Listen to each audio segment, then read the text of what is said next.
የወንጌል አንኳር መልእክት ሰው በማመን ብቻ እንዲጸድቅ ነው። ሰላም ለእናንተ ይሁን።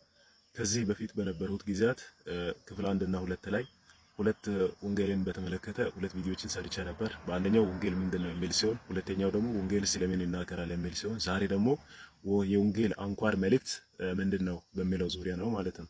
የወንጌል አንኳር መልእክት ሰው በማመን እንዲጸድቅ ነው፣ ወይም በእግዚአብሔር ጸጋ ወይም በመድኃኒታችን በኢየሱስ ክርስቶስ በኩል እንዲጸድቅ ነው።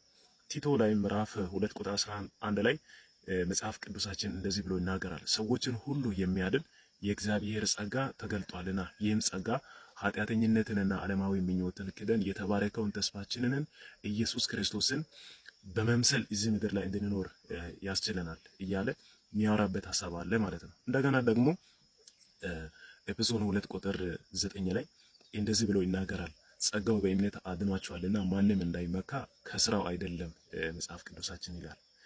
ይህንን እንደዚህ ካየን በብሉይ ኪዳን በአይሁድ ዘመን ይህ መዳን ለአሕዛብ ሁሉ ለሕዝብ ሁሉ ከመሆኑ በፊት እግዚአብሔር ከእስራኤል ሕዝብ ጋር ባለው ቃል ኪዳን መሰረት ሕዝቡ የእስራኤል ሕዝብ በምን አይነት መንገድ ነው ሲጸድቁ የነበሩት ደግሞ በእግዚአብሔር ፊት ከእግዚአብሔር ጋር ያላቸውን ሕይወትን ጤናማ ማድረግ የሚችሉት የሚሉ ነገሮችን ስናይ በመስዋዕት በኩል በካህናት በኩል በቄሶች በኩል በተለያዩ ነገሮች በኩል ሕዝቡ ሲጸድቅ እንደነበረ መጽሐፍ ቅዱስ ይናገራል። አንድ ሰው ለምሳሌ ኃጢአትን ቢሰራ ያንን የኃጢአቱን ይቅርታ ለማግኘት ወደ ቄሱ ይሄዳል። ቄሱ ደግሞ የሚያመጣውን መስዋዕት ይነግረዋል ማለት ነው። ያንን መስዋዕት ለምሳሌ የወይፈን ደም፣ የፍየል ደም፣ የበግ ደም፣ የርግብ ደም፣ ብዙ የደም መዓት አይነቶች አሉ። ኃጢአቱ የሚያስከፍለውን መስዋዕት ከፍሎ ከኃጢአቱ ነፃ ለመውጣት ማለት ነው።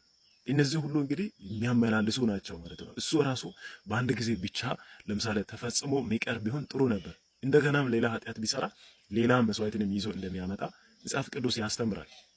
ነገር ግን በአዲሱ ኪዳን መጽሐፍ ቅዱሳችን እንደሚያስተምረው በእርሱ የሚያምን ሁሉ የዘላለም ሕይወት እንዲኖረው እንጂ እንዳይጠፋ እግዚአብሔር አንድያ ልጁን አሳልፎ እስኪሰጥ ድረስ ዓለሙን እንዲሁ ወዷልና የእግዚአብሔር ቃል እንደምን በእርሱ በሚያምን ብቻ አይፈረድም። የእግዚአብሔር ቃል እንደምን በክርስቶስ ኢየሱስ ብቻ ደህንነትን እንድናገኝ ኢየሱስ ብቻ እንደሚያድን ጌታ ኢየሱስ እንደዚህ ያለ ዮሐንስ ወንጌል ምዕራፍ 14 ቁጥር 6 ላይ የእውነት ሕይወት መንገድ እኔ ነኝ፣ በእኔ በቀር ወደ አብ የሚመጣ የለም አለ። እንደገና ደግሞ ሐዋርያ ሥራ ምዕራፍ 4 ቁጥር 12 ላይ ሄደን በምናይበት ጊዜ መዳንም በሌላ በማንም የለም እንድንበት ዘንድ ከሰማይ የተሰጠ አንድ ስም ነው፣ እርሱም የጌታችን የመድኃኒታችን የኢየሱስ ክርስቶስ ስም ነው።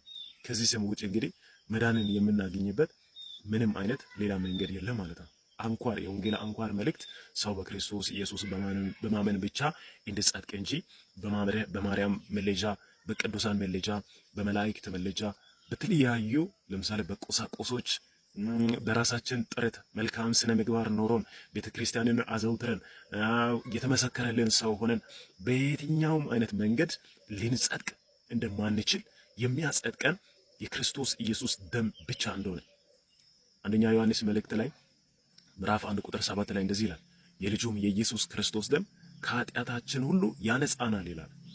የኢየሱስ ክርስቶስ ደም ብቻውን ከኃጢአታችን ያነጻል። ኑና ጌሽ ያገ ኑሮ ኦሶ ኑሉ ሲበና ፒጥረታቲያ ጋናቲው ጋር እታ ሚልጃ ገደና ኑና ጌሽ ያገ ኑጊሻ ይጎኪዳ ኢየሱስ ክርስቶስ አሱታ ጠላገው። ስለዚህ ቪዲዮን ኮፒ ሊንክ ሪፖስት ሼር በማድረግ ለሌሎችም አድርሱ። ተባረኩ። በቀጣይም ከሌሎች ይዘቶች ጋር እንገናኛለን። መልካም ሳምንት።